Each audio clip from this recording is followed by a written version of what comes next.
Français parlent aux Français.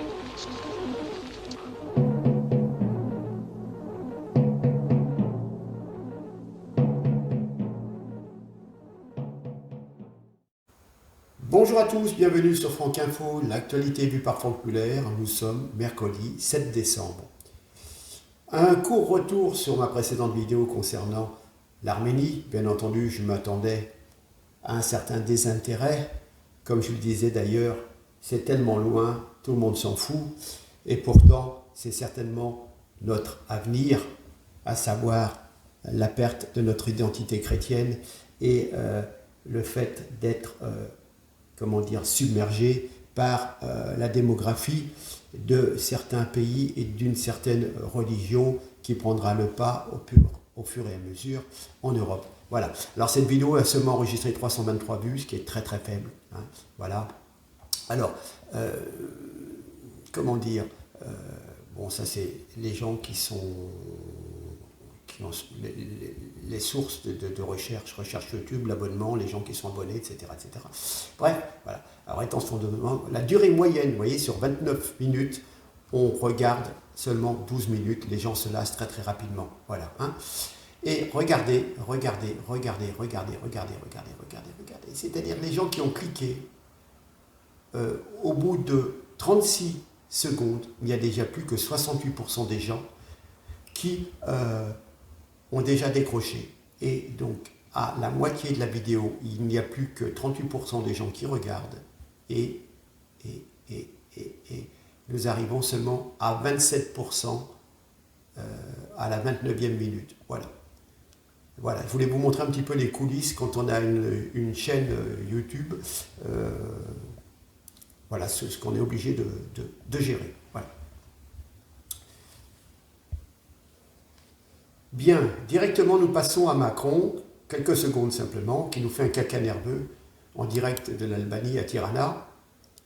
On va l'écouter, si ça veut bien marcher. C'est tout. Et ensuite, c'est d'appeler chacun à la responsabilité. Donc ce débat est absurde. Le rôle des autorités publiques, des entreprises publiques, ça n'est pas de transférer la peur, ni de gouverner par la peur. Et donc le rôle du gouvernement, des ministres, des opérateurs, c'est de faire leur travail pour fournir de l'énergie. C'est tout. Ça suffit. Et ensuite, c'est d'appeler chacun à la... Ça suffit, voilà. Oui. Donc Macron s'excite, mais est-ce que c'est une stratégie d'envoyer des messages qui sont contradictoires, car c'est quand même Macron qui a apeuré la population cet été en nous disant c'est la fin de l'abondance, etc. Il faudra s'attendre à des coupures. Et maintenant que ça se précise, je ne sais pas, il prend peur. Hein. Non, mais je m'excuse, ce n'est pas des coupures de courant, ce sont des délestages. Ah oui, ne confondons pas tout quand même. Hein. Voilà. Macron, au départ, c'est un affoleur, mais maintenant, il est affolé par l'affolement de la population. Et maintenant, on est dans le brouillard, d'ailleurs. Voilà, hein. C'est vraiment la tiers-mondialisation de la France. Vous vous rendez compte qu'on est à 220 jours d'importation d'électricité au lieu de 30 jours les années précédentes. Voilà, hein. Enfin, il y a quelques années. La parole politique ne veut plus rien dire. Ou surtout, une chose et son contraire. Tous les jours, les politiques nous mentent en temps réel. C'est bizarre parce que vous avez la parole de certains ministres qui annulent la parole d'autres ministres. C'est quand même incroyable. Je vais vous montrer quelque chose encore sur l'écran.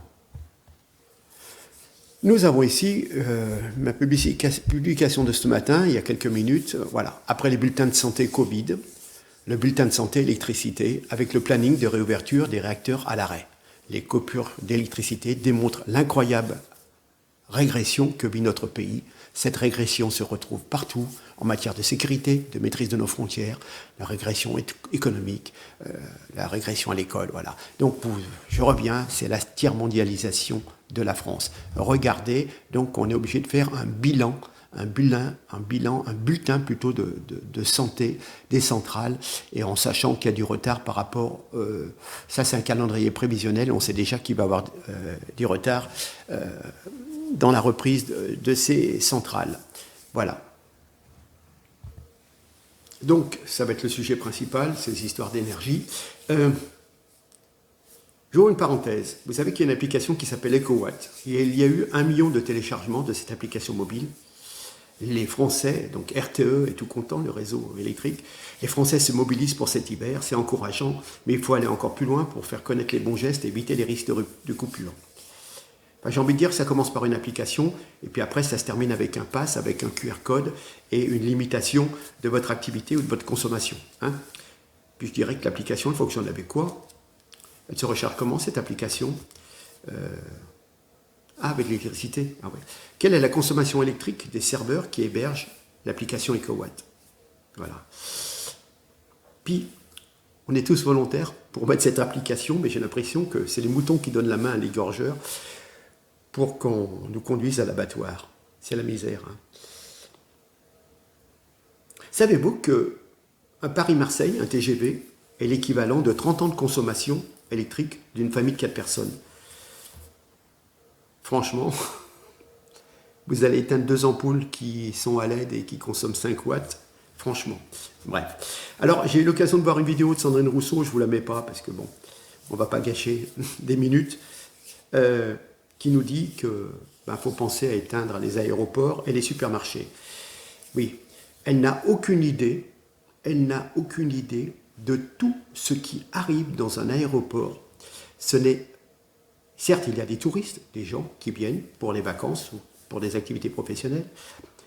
Vous n'avez aucune idée, je dis bien, vous n'avez vraiment aucune idée sur les centaines de milliers, voire peut-être des millions de colis qui arrivent tous les jours dans les aéroports. Il suffit parfois de voir des émissions qui sont consacrées notamment à l'activité des douanes, qui essayent de trier, mais il y a tellement un flux important de choses qui viennent souvent d'Asie, Amazon, etc., tous les sites internet, Shine, Alibaba, etc., AliExpress, etc., etc. Donc vous n'avez aucune idée du nombre fantastique de colis, c'est-à-dire que vous ne commandez plus rien. Vous ne commandez plus de composants électroniques, vous ne commandez plus de batterie pour votre iPhone, d'accessoires, de câbles, de cordons, d'écouteurs et tout. Tout vient de l'Asie, si vous fermez les aéroports. Vous voyez ce que je veux dire? Bon. Elle nous parle des supermarchés également. Vous coupez le courant, je veux bien qu'on coupe les enseignes lumineuses, etc., la nuit, effectivement, ou qu'on réduise un tout petit peu l'écart d'ouverture de ces magasins. Mais on ne peut pas couper l'électricité des congélateurs. Et des frigos qui tiennent vos yaourts, vos fromages et tout au frais. Donc, c'est facile, il n'y a qu'à. Voilà, il y a des gens qui se présentent à la télé, qui disent, il n'y a qu'à faire ci, il n'y a qu'à faire ça. Mais enfin bon, la Sandrine, on la connaît. Bon, un point de détail quand même. En une semaine, ça revient un peu au tableau que je vous ai présenté. En une semaine, la disponibilité du parc nucléaire est passé de 55 à 60%, et on est passé de 34 à 37 gigawatts. Je reprends, j'ai eu une petite coupure avec un coup de fil. Je voulais simplement préciser 2 choses. Il fait froid, il y a un anticyclone. L'éolien donne 1 gigawatt pour une capacité installée de 19 gigawatts. Quand on vous parle des énergies nouvelles, vous voyez ce que je veux dire? Les éoliennes. Mais s'il n'y a pas de vent, c'est déjà pas évident quand il y a du vent. Mais là, vous voyez, on est à 1 gigawatt pour 19 installés. Et le solaire ne fonctionne significativement qu'entre 10h et 16h en période d'hiver. Mais malheureusement, les pointes de consommation d'énergie électrique sont à 8, 9h le matin et 19h le soir. Voilà, donc le solaire, il ne sert à rien, et les éoliennes, il n'y a pas de vent. Et je crois que, notamment en Angleterre, ils ont de gros problèmes, parce qu'ils sont pris par le froid aussi, ils ont pas mal d'éoliennes, mais qui ne tombent pas. Voilà. Hein. Le 6 décembre au soir, il y a 2 jours, les imports d'électricité étaient quand même de 14,2 gigawatts. Voilà. Hein. Alors qu'il n'a même pas, je veux dire, si ce matin, il a commencé à geler. Vous voyez, donc on est obligé pratiquement d'importer presque 50% de notre consommation, enfin, on a fourni 37 et on importait 14. Vous voyez, bon, c'est incroyable. Voilà, hein. Alors on nous a dit que sur décembre, 7 réacteurs doivent revenir, qui nous permettrait de récupérer 7 gigawatts, mais certains ont pris du retard d'après les informations, et bref, c'est mal barré. Voilà. Alors, justement,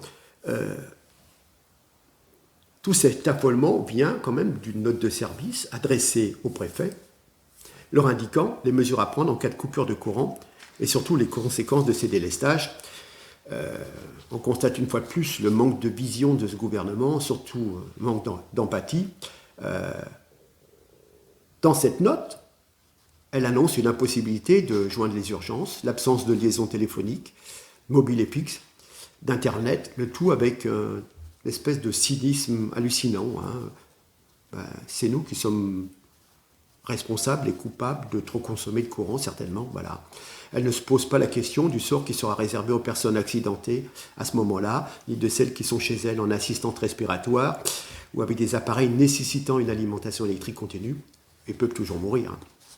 Voilà.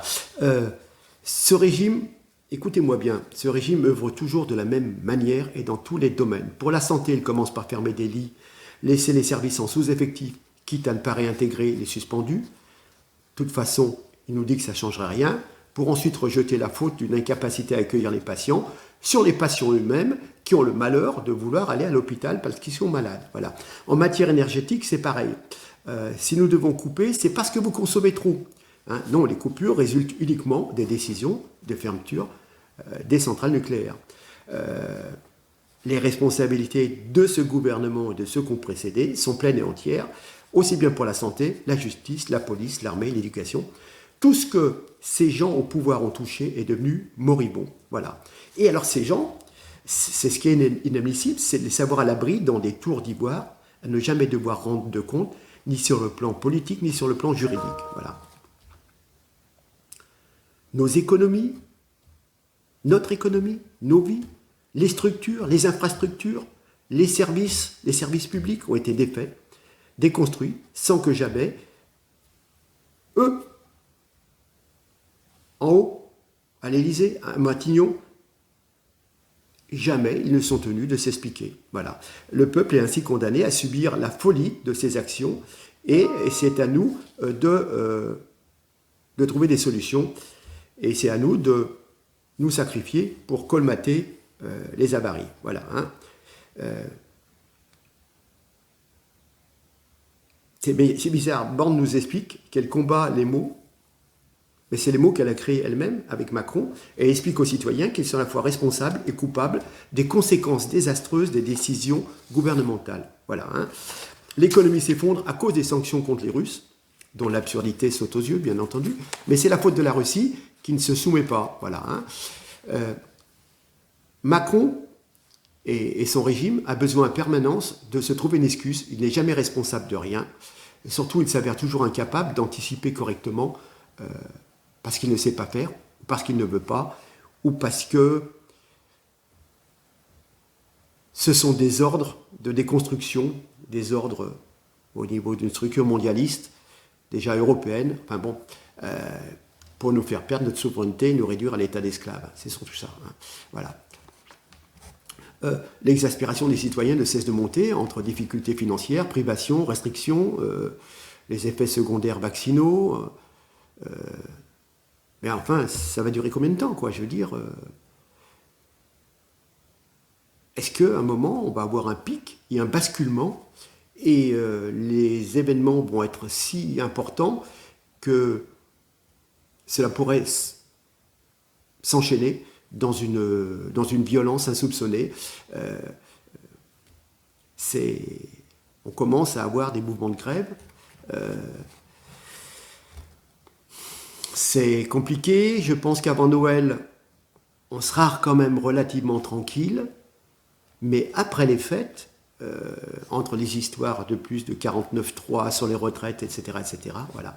Donc, ce président nous a apporté quand même, Emmanuel Macron, une forme de gouvernance tout à fait inédite, méprisante, destructrice.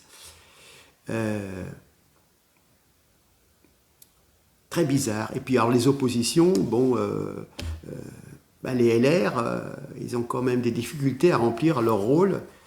Et on pourrait presque croire en une certaine connivence tacite avec le pouvoir, hein, en se disant quand est-ce qu'on va rallier l'équipe à Macron, voilà. Hein. Alors, je voudrais revenir quand même sur ces coupures. Donc, en raison d'une production historiquement basse du parc nucléaire, d'éventuelles coupures d'électricité pourront survenir cet hiver, voilà. Alors, selon le porte-parole d'Enedis, les patients à haut risque vital ne seront pas prioritaires, mais des solutions pourront être mises en place. Hein. Les personnes sous respirateur ne font pas partie des clients prioritaires, voilà. Hein, voilà hein. Mais on ne laissera pas pour autant pour compte, on leur téléphonera, ou vous pensez que le mec sur respirateur, il peut répondre au téléphone, on leur enverra des SMS, et puis éventuellement, il faudra qu'ils se signalent auprès des agences régionales de santé, et vous allez voir dans l'interview, il me semble, tout juste qu'il nous dit, on ne va pas les ramener à l'hôpital. Attendez, expliquez-moi, on est en sous-effectif à l'hôpital, on ferme des lits, on est submergé au niveau des urgences, et on va aller chercher des dizaines de milliers de personnes qui sont sous respirateur chez eux. On va mobiliser des ambulances pour les ramener à l'hôpital, alors qu'on est déjà surbooké au niveau des hôpitaux. Écoutons ce monsieur. Voici le porte-parole d'Enedis. Toutes les personnes qui sont sous respirateur artificiel chez elles et qui sont inquiètes, est-ce que vous pouvez leur répondre, leur dire ce qu'il faut faire dès maintenant pour ne pas avoir son courant coupé chez soi? Alors, c'est ce que vous appelez les patients à haut risque vital, qui sont identifiés. Nous sommes en lien permanent avec les ARS, les agences régionales de santé, ainsi que les préfectures, qui nous signalent et identifient ces personnes-là qui ont un respirateur, qui sont avec un équipement à la maison important. Ils sont éventuellement délestables, ces personnes-là. Ils sont non prioritaires, si je peux me permettre de le dire ainsi. Pour autant, on a une attention particulière à leur égard. On les prévient, ils ont un numéro de téléphone dédié qu'ils peuvent appeler pour avoir toutes les informations nécessaires. Et à J-2, on va les appeler, on va leur envoyer un SMS, un mail. On va les appeler pour voir s'ils ont pris des précautions qui vont bien pour... Ça veut dire quoi en fait, voilà. Enfin, je pensais que vous alliez justement ne pas couper le courant chez eux, pas du tout. Vous allez couper le courant chez les personnes qui ont un respirateur. Je rectifie ce que vous dites, pardonnez-moi. Les patients qui sont en haut risque vital ne font pas partie des clients prioritaires définis par les préfectures. D'accord ? Oui. Donc, comme ils sont éventuellement délestables, on fait attention en particulier à eux et avec les pouvoirs publics et avec l'ARS, si on sait qu'ils vont être délestés et qu'ils ne peuvent pas prendre les précautions qu'il faut, alors on va envoyer quelqu'un. Éventuellement, on va les aider à aller dans un endroit qui ne sera pas délesté, de façon à ce que la garantie leur soit apportée, la plus grande garantie. Vous envoyez quelqu'un pour les mettre ailleurs, c'est ça? Éventuellement, on pourra aussi envoyer quelqu'un pour... Mais éventuellement, donc c'est quoi la réponse? S'ils n'ont pas répondu au SMS, s'ils n'ont pas répondu au coup de fil, s'ils n'ont pas répondu au mail, alors un agent d'Enedis se déplacera sur place. Ça, vous le garantissez, pour chaque personne qui a un respirateur, un agent se déplacera chez lui. Chaque personne qui est PHRV, patient à haut risque vital, identifié par l'ARS, qui nous a donné les coordonnées. Donc ceux qui ne l'ont pas fait, il faut qu'ils contactent l'ARS et ensuite vous les emmenez à l'hôpital. Vous essayez On fait ça avec les services de santé. C'est pas nous qui allons pouvoir le faire et pouvoir les déplacer. Vous comprenez qu'ils sont inquiets de savoir où vous allez les emmener. C'est pour ça que je prends le temps nécessaire pour donner ces explications, parce que c'est vraiment important. Vous savez, moi, dans mon entourage très proche, j'ai effectivement des gens qui sont en PHRV, qui sont ainsi concernés et qui ont reçu le courrier d'Enedis parce qu'ils se sont signalés à l'ARS, qui ont un numéro de téléphone dédié et qui savent quelle est la conduite à tenir en cas de délestage sur leur domicile. Tout ça est bien calibré et je veux vraiment les rassurer. Bon, vous êtes rassurés? Non? Moi non plus. Non. Il est possible que des gens sous respirateur artificiel à la maison subissent des coupures de courant. Bien entendu, comment voulez-vous sélectionner dans un immeuble un appartement ou... Enfin, bon, je ne sais pas. Enfin, une telle inhumanité est la signature de ce monde macroniste qui envisage froidement de réduire à la mort des patients. Hein.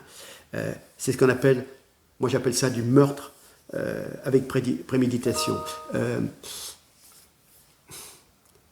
Voyez bien ce libéralisme macronien qui va nous conduire à une explosion peut-être de gilets jaunes de nouveau. Ils n'ont aucun sens de l'humain. ce ne sont que des gestionnaires, des technocrates, ils gèrent des tableurs, des tableaux, vous voyez, hein, des tableaux informatiques. Voilà. L'humain n'existe pas. Ce n'est pas rentable, l'humanité envers les autres. Hein. Il faut absolument se débarrasser de ces gens qui nous ont déjà conduits à la ruine, malheureusement. Oui, je disais meurtre avec préméditation, mais quand par exemple on autorise par décision ministérielle un médicament létal comme le Rivotril pour éliminer les vieux plus vite, ou alors quand on cloître des gens lors d'un confinement et qu'ils ne peuvent plus se soigner et en meurent, mais aussi quand on force la population à se faire inoculer un produit encore inexpérimentable, dont on connaît certains effets délétères, mais encore quand on programme des coupures de courant, alors qu'on sait parfaitement que des gens sous respirateur ou assistance médicale électrique vont en mourir. Par exemple, quand on réduit à ce point les services hospitaliers, que des personnes meurent dans les couloirs avant d'être prises en charge, quand on décrète que des catégories de personnes qui n'ont pas cédé à la propagande seront privées de soins parce que non, hein, vous avez compris, quand on laisse entrer des gens dans le pays dont on sait parfaitement que nombre d'entre eux sont un petit peu fanatisés et que certains vont nous égorger ou vont être délinquants, mais non.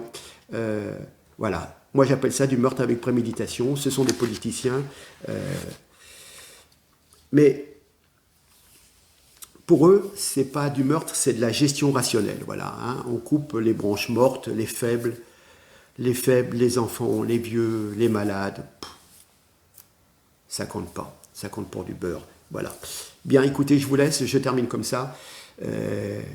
Mais bon, on se prépare quand même de beaux jours devant nous et au plus, vous rentrez dans une certaine acceptation. C'est la fabrique du consentement. C'est-à-dire qu'on vous fait accepter des coupures. Alors au départ, c'est 2 heures, mais peut-être un jour, on vous dira c'est 4 heures. Et je l'ai déjà dit à plusieurs fois, à plusieurs reprises, on vous bloquera vos déplacements. Vous n'aurez droit qu'à 2 week-ends par mois de partir à cause de votre passe carbone, etc., etc. Enfin, plein de choses comme ça. Ensuite, ça ne sera plus qu'une fois par mois. Les gens ne veulent pas comprendre, mais on y va tout doucement. Voilà. Sur ce, je vous dis à très bientôt. Partagez. Et j'espère que j'aurai un peu plus de vues que la fois précédente. Allez, je vous aime bien. Allez, merci. Au revoir.